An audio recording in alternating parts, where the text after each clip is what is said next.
All right, so we are starting a series today, thanks to Dan and Jonathan leading that moment of talking with Jesus. That kind of is a good way of framing the series that we're entering into. In fact, the theme, the wider theme that we're going to be exploring, digging into a bit more is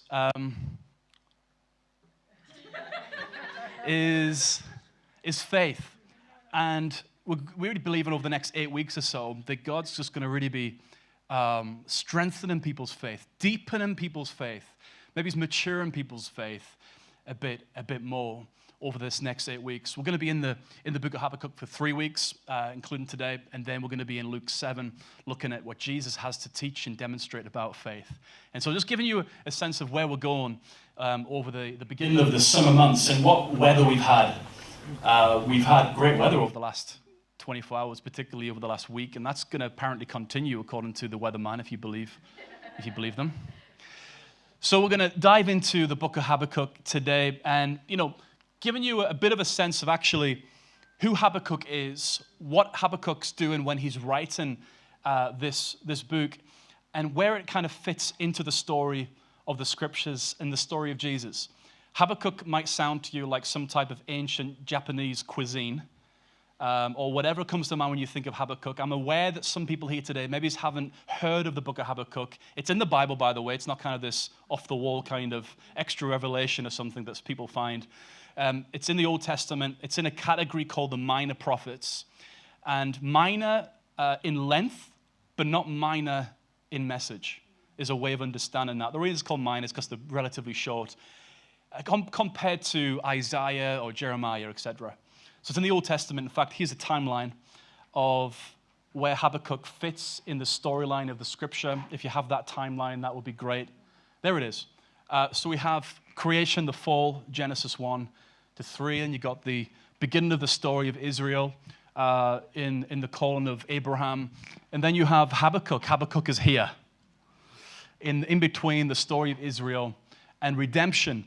Habakkuk was looking forward to the fulfillment of a messianic king promised through the prophets and through Moses, and ultimately, which originated in the calling of Abraham. So redemption, that's when Jesus came and redeemed us through doing 3 things. He went to the cross, he rose from the grave, and then he promised to us that he's going to come back again. That's the gospel in a nutshell. And then we're here. So we're in between at the moment, okay? So new creation, the kingdom of God has not fully come yet. We're still waiting for Jesus to return. We're still waiting for that ultimate fulfillment read about in the book of Revelation, the last book in the scripture. New creation's there. We're in between the redemption and new creation. You can see that Habakkuk is in between the story of Israel and redemption. Is that clear? Okay. The dinosaurs fit somewhere, but I won't get into that today. That's a different subject. The basic structure, just this will help us as we get into it. The basic structure of Habakkuk is this. There's 3 chapters. Habakkuk brings his first complaint to God in the first part, then God responds. We'll get to that today. Habakkuk then responds again with a second complaint. Who likes to complain? Someone here loves to complain about whatever it is. The coffee was not okay today, actually, after the service. There's always somebody. In fact, actually, hardly anybody does that, by the way. It's usually me. No, it's not. God responds again to Habakkuk's second complaint, and then the end of Habakkuk is in chapter 3, where Habakkuk writes a song. He writes a song for the Israelites to use for worship.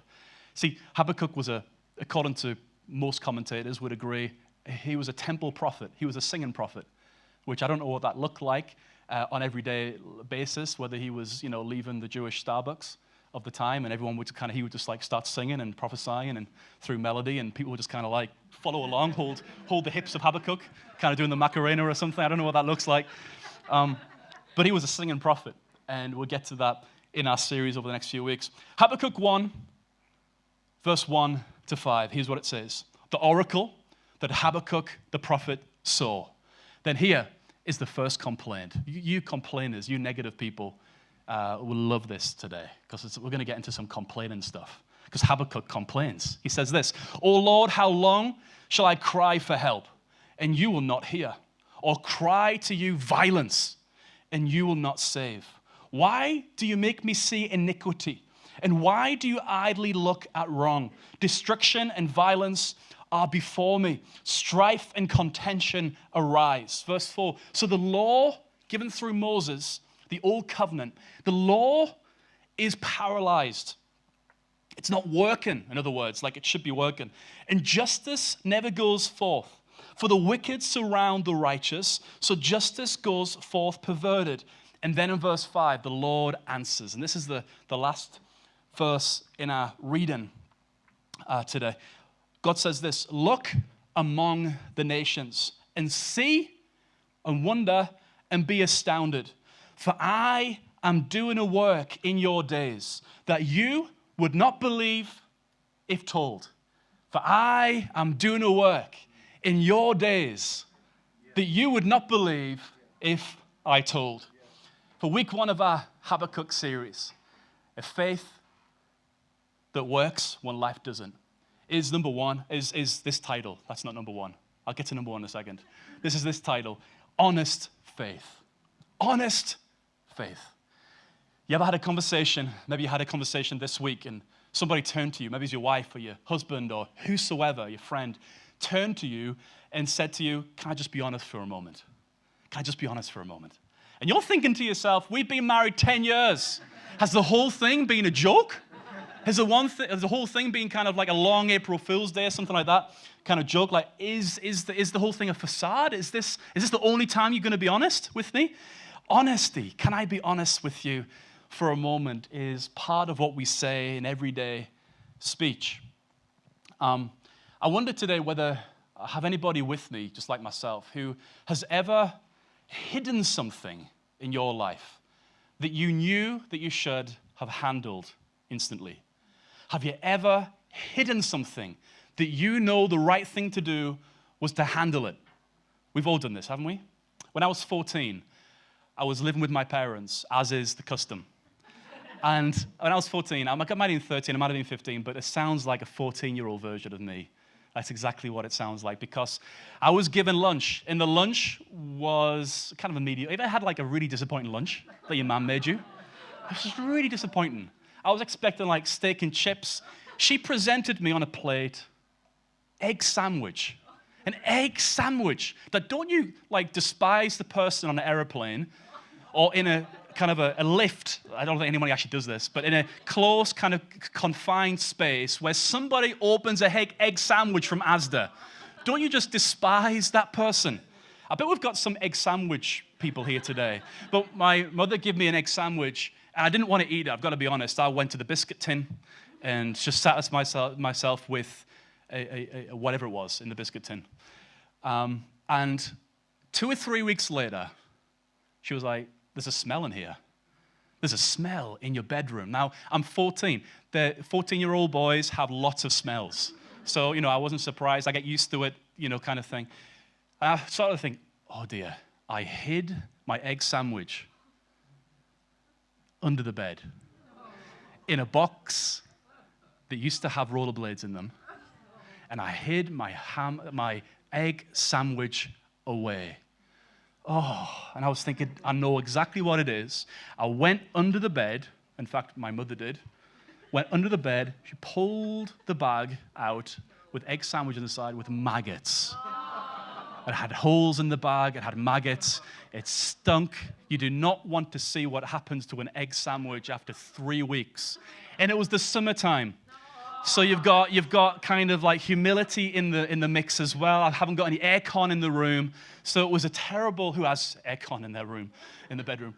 I didn't have that, first world problems. And so that was a terrible experience. And I realized that I hid the sandwich, but I should have handled it straight away. But I left it for 2 to 3 weeks. The moral of the story is simply this. It's a profound lesson. Don't hide your egg sandwich under your bed.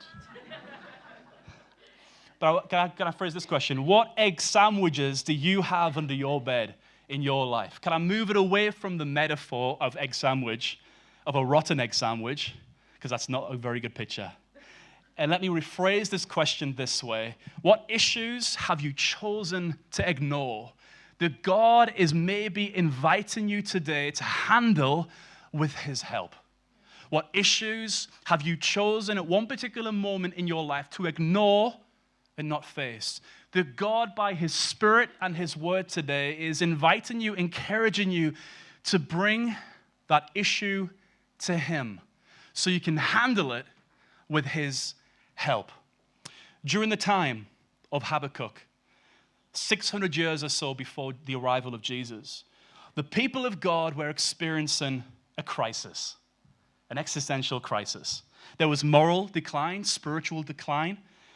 Society is described in chapter 1 of Habakkuk as being filled with destruction, violence, and injustice. And it was like Habakkuk living in the middle of Gotham City. It was like crime central. It was like the law of God is paralyzed. People would do whatever they wanted to do. They were going against God's moral laws. And it was havoc. And this was in the context of Judea, in the context of God's chosen people, people who God had set apart to be a light unto the nations. And this city, this area where Habakkuk was in, was full of decline, moral decline, spiritual decline. But Habakkuk was one man, one guy. Maybe there were others, but we don't know about them. Habakkuk journaled, and we have his notes today. And we know that Habakkuk chose not to hide these issues, but to bring these issues to God, that he had a grievance with God. He saw God's promises, and then he saw the reality of God's people's problems, and he couldn't reconcile them. So Habakkuk decided to be a guy who would stand in the gap and bring the issues to God. Habakkuk, as we've already established, was a temple prophet, a singing prophet. And Habakkuk, interestingly, if you look at the meaning of the word, the name Habakkuk, in the Hebrew, it means to embrace. And so it's kind of interesting that Habakkuk, in his communication with God, in his prayers to God, is willing to embrace both the faithfulness of God and the failure all around him. That he's willing to embrace not just the good times, but also the bad times, and bring those faithfully to God. Habakkuk was willing to embrace the issues of his day.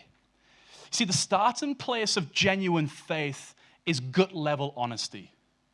The starting place of genuine faith is gut-level honesty. Even coming into the kingdom of God, even salvation in Jesus, by faith, by grace. It actually starts off, how do we come into the kingdom? By humbling ourselves and realize that we are literally a sinner, that we are dressed in filthy rags, that we are a sinner, that we have nothing to add to God, we have nothing to bring to God apart from our sin. So even to become a child of God, to receive Jesus and become a Christian to receive Jesus into our life, we need gut-level honesty. But then as our faith matures and continues, we need to continue to have that gut-level honesty as we relate to God and do life with God.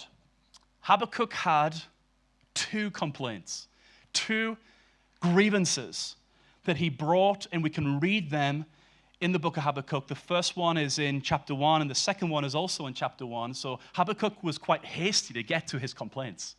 He was always the one in the McDonald's queue. You put the gherkin in when I told you not to put the gherkin into my hamburger. I don't know who that was. But his first complaint sounded like this, and I wonder whether you can identify with Habakkuk. He was more or less, his first complaint was saying, "How long, God, do I have to wait? Why are you not listening? When will you help me? When will you handle this?" See, King David also had a similar relationship with God where he had gut-level honesty. In Psalm 13, verse 1-3, David prays this. It's in the Psalms, Psalm 13. "How long, Lord, will you forget me forever? How long will you hide your face from me? Face in the Hebrew understanding would be the presence of God, the glory of God. So how long will I go without feeling a sense of you being tangibly with me, is what David is praying. How long, he continues, must I wrestle with my thoughts day after day, have sorrow in my heart? How long will my enemy triumph over me? Well, that's honesty. Honesty, good level honesty, uncomfortable, awkward even, honesty. Have you ever felt like David and Habakkuk? That raw honesty with God. Here's an important lesson for us to consider today. We are only as healthy as we are honest. The Christian faith is not about faking it until you make it. The Christian faith is not Sunday experience extravaganza where we all feel absolutely amazing and we praise God in response to the amazing vibes we have on the inside. That's not faith. That's not authentic faith. And we'll get over the next few weeks about what genuine faith is and what faith is, biblically speaking. But we're only as healthy as we are honest. And maybe you identify with this, that have you ever internalized an issue in your life for a certain amount of time where it's kind of eating you out on the inside? It's eating you up on the inside, is the right saying. And you have internalized that. And then one day, something small happens, like not a big deal. And then you erupt like the volcano that kind of overcame that ancient city somewhere called Pompeii. And it's like, where did Pompeii come from? It's like, that was a tiny problem. Why are you reacting like Pompeii volcano? And it's like, well, underneath the surface, you've been internalizing issues and never brought them to God.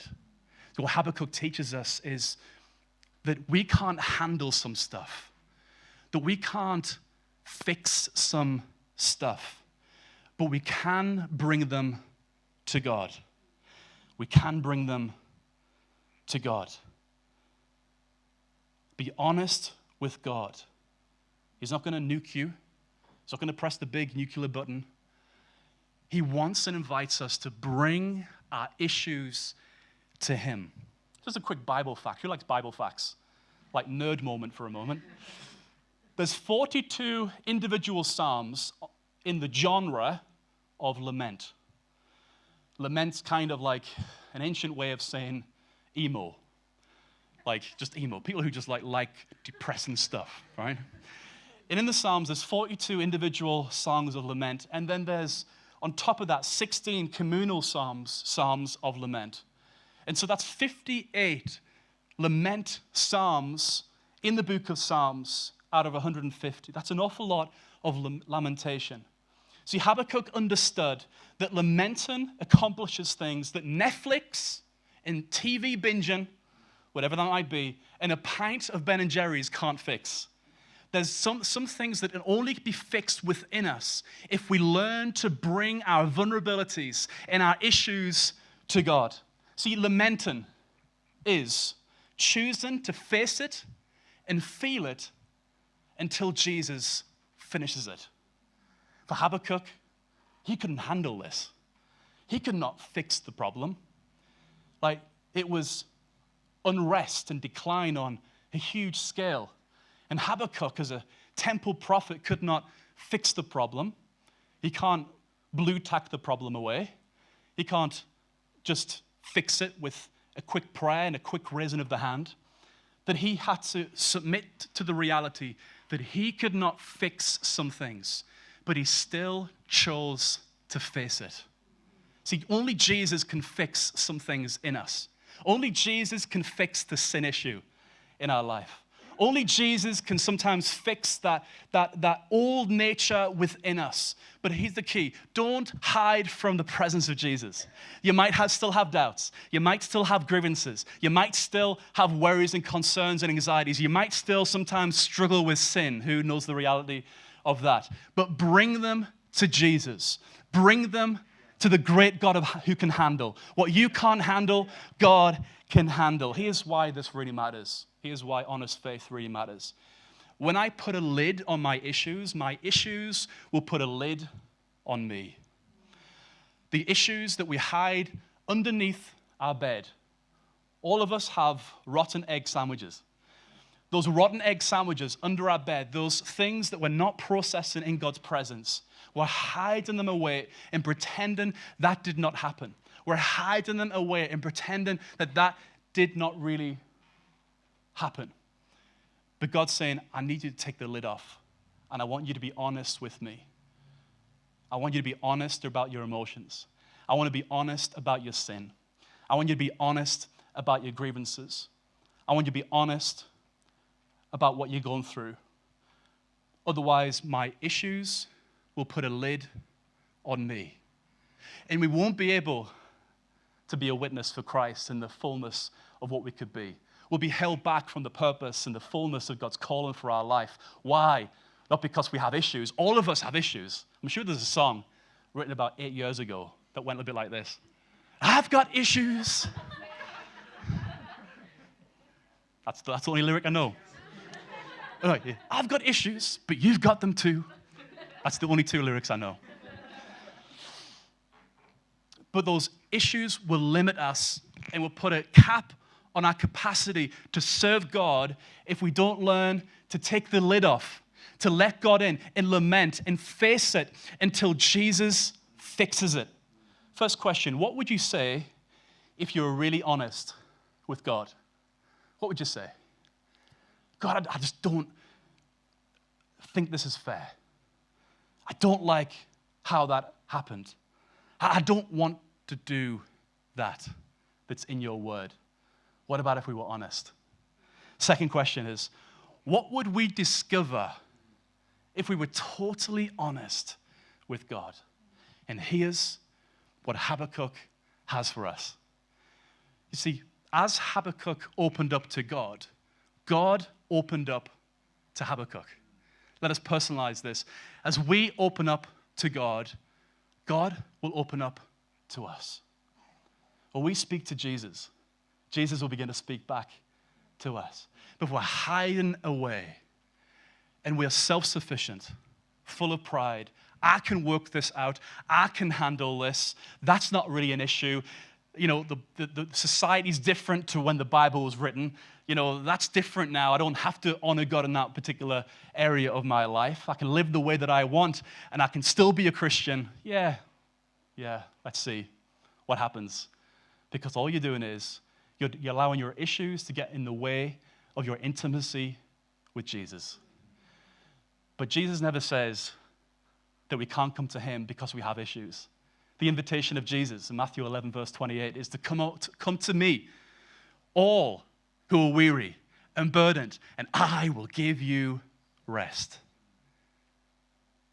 And so our issues don't have to be a lid, and our issues don't have to ruin the intimacy that we have with Jesus. In fact, our issues, as Paul learned, can cause ourselves to move closer into intimacy. The thorn in the flesh, as Paul talks about in the book of Corinthians, that God's grace is sufficient in my weaknesses. That our issues don't have to drive us away from God's presence, but our issues can drive us to and into God's presence. So as we open up to God, God will open up to us. And so God said some things to Habakkuk as Habakkuk began to complain to God. Things to us. God will start speaking in fresh ways to us when we have honest faith. So 3 things Habakkuk discovered as he opened up to God. Briefly, number 1, God is always working. That's what God said to Habakkuk. I am always working. Let me read this to show you. Habakkuk 1 verse 2. O Lord, this is part of Habakkuk's initial complaint. How long shall I cry for help and you will not hear? Or cry to you violence, and you will not save. But then, in response to that, in verse 5, or Habakkuk 1, verse 5, God says, look among the nations and see and wonder and be astounded, for I am doing a work in your days that you would not believe if I told you. So Habakkuk, God is saying to Habakkuk, I know you can't see my hand in your situation, but I'm handling stuff. I'm working behind your back. I'm a sneaky kind of God. I'm working. I haven't told you the whole picture. I haven't given you all the pieces of the jigsaw puzzle, but I'm always working. I'm doing a work, God says to Habakkuk, in your days. I'm doing something. You might not be able to perceive it and see it, understand it, but I'm doing something. God is always working. In fact, in Job 34, verse 20, in the Message, it says, we know God is working behind the scenes. And who knows that when God is up to something, working behind the scenes, that God's ultimately going to cause two things to happen. It's going to cause something to happen where it gives glory to him, and it's ultimately going to have an impact that says in Romans 8, verse 28, all things work together for our good. And so we can trust that what God is cooking up in his kitchen, he's going to use, and the ingredients of all that stuff, he's going to use the good, the bad, and the ugly. And we can trust that God is at work. He's not negligent. He's not a lazy worker. He's not on strike. He doesn't have a union. He's not on strike. He's always attentive. He's always there. He's always our very present help in time of need. And Habakkuk needed to know and needed to hear, and maybe you need to hear today, that God is always working. He's always working. John 5, verse 17, Jesus said to them, my Father is always at work to this very day, and I am working too. God is at work in your situation. But I've got to show you what God said next to Habakkuk. Otherwise, I'll be not telling you the fullness of what God really said to Habakkuk. I don't want to twist the truth. And I don't want to just pull out from the passage what sounds good or what causes goosebumps. But I want to give the fullness of what God said. And this is what he said in verse 6. Because Habakkuk didn't want the answer he got. God replies with this, verse 6. For behold, I'm raising up the Chaldeans, that bitter and hasty nation, who march through the breadth of the earth to seize dwellings not their own. And so this doesn't sound good to Habakkuk because he knew who the Chaldeans were. They were out, the way of understand the Chaldeans would be the Babylonian Empire, who about 100 years before this passage would have managed to overcome the Assyrian Empire, and they became a mighty force. The Babylonian Empire became a mighty force. The Chaldeans became a mighty force. So what God's saying there is, I'm going to use the Chaldeans, what's evil and not good with the world, and I'm going to draft them into my sovereign plan. So I'm going to use the Chaldeans to ultimately bring my people, Habakkuk's people, the Israelites, into the purpose of God. So I'm going to use what is perceived as an evil group of people, a bad, immoral group of people, and I'm going to work them into my plans and purposes for God's people. And Habakkuk's second complaint is more or less this: God, you can't be serious. You can't be serious about this. Have you seen how bad the Chaldeans are?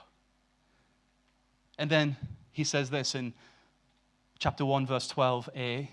Habakkuk says, are you not from everlasting, O Lord my God, my Holy One? We shall not die. So Habakkuk was reminding God that he's holy, as if God needs reminding. But it's good to remind ourselves that God is holy, God is just. And then he's saying, we shall not die. Because God's promise towards God's people, the old covenant, was that he was going to bring about a Messiah, similar to David, but very different to David, that would ultimately bring about God's kingdom on earth, that we now understand to be Jesus. But Habakkuk, not knowing this, he could see that God was doing something that he could not perceive as right. But here's the thing: God uses the bad situation in our life and the good situation. He mixes it all together to produce something that only he can produce. He takes the bad ingredients of life and he takes the good days of life and he mixes it all together in his melting pot of his sovereign purpose. And we can know this, that we can trust God, that he's going to work all things together for the good of those who love him and are called according to his purpose. life may be cutting you, but God is holding the scissors. He's over the hard days. He's over the valleys. He's over that stuff. He's sovereign over the storm. But we don't always see his hand in our situation. And Habakkuk was encouraged to know that God is always working. But then he needed to know, number 2, his second discovery, that God will always do what is right. God will always do what is right. That's what he told Habakkuk. In Psalm 9, verse 7 to 8, it says this, "But the Lord sits enthroned forever. He's established his throne for justice, and he judges the world with righteousness. He judges the peoples with uprightness." That God will judge our world and our lives fairly and justly. So what did Habakkuk discover? He discovered that God will always do what is right, that he will always act justly, that we can trust his hand in our life. We can trust his hidden hand in our life to handle things the way that he sees fit, because he knows better than us. Timothy Keller once said this, "Worry is not believing God will get it right." That's what worry is. Worry is not believing that God will get it right. And bitterness is believing God got it wrong. This is why we need gut-level honesty, so we can process our grievances and our issues in a way which means that our issues don't become a lid, but they become a driver into further intimacy with God. So Habakkuk had to learn to do something. He had to learn to let it go. He had to learn to let it go, that he could not handle everything in his situation. And I wonder whether we can make that decision today, that I'm letting go. I'm letting go not of my morals. I'm not letting go of my convictions on who Jesus is. I'm not letting go of the promises of God, but I am letting go of trying to control everything. I'm letting go of trying to be the answer to everything. I'm letting go of my self-sufficiency. I'm letting go of my pride, and I'm going to develop a humility before God, because God will always do what is right. And the third discovery that Habakkuk discovered is, number 3, God will always be faithful to deliver his people. God will always, what will he be? He will be faithful to deliver his people. And we see Habakkuk's understanding of this in the song that he wrote in the last chapter of the book of Habakkuk. In Habakkuk 3, he wrote these lyrics. Habakkuk 3, verse 13. He says about God, this is addressing God and what he does. "You went out for the salvation of your people." Let's pause for a moment. You've risen up the Chaldeans. I don't understand that. I don't like that. I wouldn't do that if I was you, God. But you're not God, so yeah. But I wouldn't do it. I'm going to trust you in it, but I would not raise up the Chaldeans. If anything, I would do something else to the Chaldeans. But you're raising them up. You're raising up that thing that is opposing the people of God. You're raising up something, but I'm going to trust you've got a purpose. You're going to act justly. And I know that ultimately what it's going to end in, it's going to end in salvation. You went out, in verse 13, for the salvation of your people, for the salvation of your anointed. Anointed just means set apart, the people set apart, which is what his church is meant to be. The church is meant to be set apart to him. You crushed the head of the house of the wicked. I love that language, don't you? When you're having a bad day, when that McDonald's person puts that gherkin into your hamburger, like, you crush the head of the wicked, you know? Laying him bare from thigh to neck. Habakkuk goes on to describe in poetic Hebrew language the power and the might and the deliverance of God on behalf of his people. Habakkuk is essentially saying this: the might of the Chaldeans, the might of the Babylonians is strong. But God, you are stronger. You're stronger. In Habakkuk 1, don't have time to read it, but God actually, in response to Habakkuk's first complaint, God begins to talk about the raising up of the Chaldeans. And he talks about how great their warfare gear is. He's talking about how mighty they are. God's saying this to Habakkuk. But Habakkuk then responds back in chapter 3 in these lyrics. He says, God, I know that the Babylonians are strong, but God, you are greater. You are mightier. You're coming out for the salvation of your people. You see, God knew what Habakkuk knew. God knew what Habakkuk understood fundamentally behind his complaints, behind his issues. God knew what was inside Habakkuk, and what was inside Habakkuk was a conviction that God is stronger. God is stronger than the enemy. God is stronger and mightier than whatever comes against the people of God. So the might of the Babylonians are strong, but God, you are stronger. See, that's what good level honesty ends up doing. That's what when we process our issues with God, what happens is we get reminded of who God is. When we process our issues without God, we just become self-sufficient, and that intimacy has gone. But when we bring our issues and problems to God, God uses that thorn in Paul's life to bring him to the throne. God uses our issues to remind us that we really need him to handle the stuff that we can't handle. What's our God? What does our God do for us? Verse 13, you went out for the salvation of your people. This is referring ultimately, Habakkuk is ultimately pointing us to Jesus. That timeline that we saw, Habakkuk was here and Jesus was here, about 600 years away. Habakkuk saying, I know the Chaldeans are on the rise. I know this next few hundred centuries are going to be hard. But God, you're coming out for the salvation of your people. You're not going to leave the righteous forsaken. You're not going to leave them begging for bread. But you're going to supply. You're going to produce. Out of the offspring of Abraham, you're going to produce a seed that will crush the head of the serpent, that will crush the house of the wicked. You're coming out for the salvation of God's people. That's what Jesus is doing. He came to rescue us.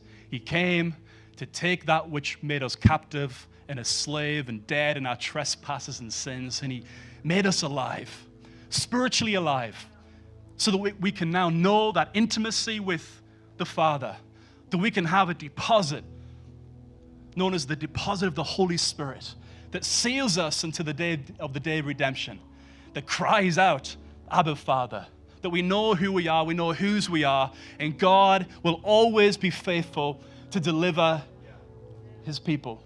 Romans 5 verse 6 to 8, Paul articulates the gospel in this way, for while we were weak, at the right time, Christ died for the ungodly. The ungodly are those who are spiritually dead, but psychologically the ungodly are also those who know that they need God. I just need God. I've got issues. I've got sin. I'm in bondage to this stuff. And I need God. Christ came at the right time and died for the ungodly. Verse 7, for one will scarcely die for a righteous person, though perhaps for a good person one would dare to even die. But verse 8, but God shows his love for us in that while we were still sinners, Christ died for us. God, you come out for the salvation of the people. God put on skin and bone, and he moved into our neighborhood, and he died a death in our place. And he became, that death became a ransom to pay for the sins of all the people who would put their trust in the faithfulness of Jesus, put their faith, not in faith, but put their faith in Jesus. That on Friday he died and made atonement for the sins of the world. Because that's our fundamental issue. The issue that will solve society is not a certain political party taking over. We've been there and we saw how empty that is. The answer to society is Jesus and the gospel, the good news of Jesus. So he went to the cross on the Good Friday, rose on the Sunday, and then promised that one day he will come back for his people to fully bring about his new creation, his kingdom, the kingdom of God. And that's reference to in Habakkuk 2 verse 14 when he says, "For the earth will be filled with the knowledge of the glory of the Lord as the waters cover the earth." God is saying to Habakkuk, Habakkuk, it's not always going to be like this. This storm will pass. The Chaldeans will rise, but they'll also fall. But my hand is over it all. God is always working. That's what Habakkuk discovered. God is always will do what is right, and God will always be faithful to deliver his people. So what can we do? When I put a lid on my issues will put a lid on me. Maybe what we need to do is just be more honest with God and come into his presence and acknowledge that we have issues, that we have sin, that we fall short, and we've got bitterness and unforgiveness maybe that we just need to be honest about. And you're only as healthy as a Christian as you are honest. James 4 verse 6 says this way, "God opposes the proud, but gives grace to the humble." You're only as healthy as you are honest and humble. God gives grace. God pours out his strength, his presence, his joy, his peace, his glory upon those that are not on those that are proud, but on those that are humble. God, I need you. Can I be honest for a moment? I need you. Here's the thing. You can trust God with your rotten egg sandwich. That's the most theologically astute statement you're going to hear today. You can trust God with your rotten egg sandwich. Look under your bed. Look under the carpet. Bring those issues to God. As the worship team comes, let us look briefly for 30 seconds or so at Hebrews 3 verse 18 to 19. Habakkuk has been processing his raw emotions. He's been facing it until Jesus fixes it. And the issues have not gone away. The Chaldeans are still being called up, they're being rised up. The issues are not gone away. But Habakkuk's perspective has changed because he now can trust God's hand in it all, that God will be faithful in the midst of the issues. In Habakkuk 3 verse 18, Habakkuk says something that I think is pretty worthwhile looking at. He says this, "Yet," what a word, yet, similar to the word but. Despite, and he goes on before that point, you can read it if we had time. The vine is not always going to be fruitful. I'm going to go through some wilderness seasons, Habakkuk's saying, but he's saying in verse 18, "Yet, despite me not seeing everything in your word coming into fruition, yet I will rejoice in the Lord." What a decision to make, despite these things. But yet I will rejoice in the Lord. And then it goes on, I will take joy in the God of my salvation. Verse 19, God, the Lord, is my strength. See, he gives strength to the humble. He gives strength to those who bring their rotten egg sandwiches. He brings strength to those who don't hide their issues, but expose their issues to God. Because God's heart is toward you, and he's the God of your salvation. God, the Lord, is my strength. And he makes, this is the outcome, this is what Habakkuk is now saying that he has because he went to God in honesty. God makes my feet like the deer. Have you seen the feet of a deer? How quick they pounce up and down the forest. Habakkuk's saying, despite these things, I'm going to rejoice in you. And I'm going to take heart, and I'm going to receive the joy that comes from you, the God of my salvation. And that then brings about God's Spirit becoming quickened to us, God's Spirit being poured out upon us afresh so that we can run like the feet of a deer. I had my head before kind of looking down and weary, and I could barely get out of my seat. But now Habakkuk's saying, I can run like the feet of a deer. And he makes me tread on high places. The high places represent those big, insurmountable issues in your life, the things that overwhelm you, the things that intimidate you, the things that cause you to want to hide away and pretend that everything's okay. Habakkuk is saying, you make me tread over those things. That you are a great equalizer, God. This mountain is insurmountable, but you are faithful to bring about salvation. You are a mountain leveler, God. You're the great equalizer. You make my feet like the feet of a deer, that I can run and not grow weary. You're going to put fresh wind in my sails. The God, you're going to pour out your Spirit, and I'm going to receive joy.